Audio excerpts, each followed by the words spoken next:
Yeah.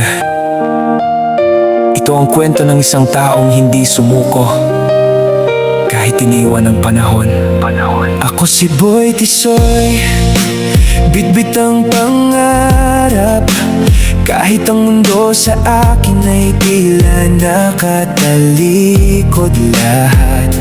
Sa bawat paghinga, lungkot ang kasabay. Naglalakad mag-isa sa ilalim ng ulan, walang masandalan, walang tahanang matatawag kung saan napupunta para lang may trabaho. Kahit pagod na ang katawan, lumalaban pa rin ako. Minsan walang laman ang bulsa, wala ring makain, pero hindi ko hinayaang ang pangarap ko'y mamatay rin. Tinawag mang pulubi ng mga taong di nakakaalam. Hindi nila nakita ang pusong patuloy na lumalaban. Kahit luha ang kasama sa bawat pag-gising, hindi ako hihinto, patuloy pa rin aabutin.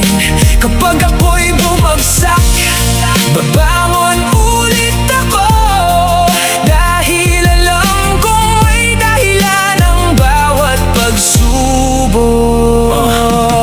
Hindi madaling mabuhay nang walang pamilya. Tahimik ang gabi, puro alaala ang kasama. Minsan napapatanong bakit ako sa langit, pero sagot ng puso, lumaban ka. Huwag kang magalit, ang bawat sugat magiging lakas balang araw. Ang bawat luha magiging ngiti sa hinaharap. Hindi ako mayaman pero may pananalig, habang may paghinga hindi mawawala ang pag-ibig. Kung may nakikinig na katulad ko ang buhay, huwag mong hayaang ang pag-asa ay tuluyang mamatay. Hindi habang buhay nasa ibaba ang tao, darating din ang araw ikaw naman ang panalo.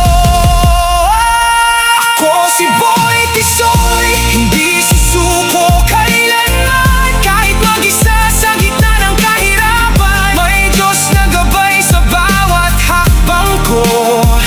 At balang araw, matutupad din ang pangarap ko.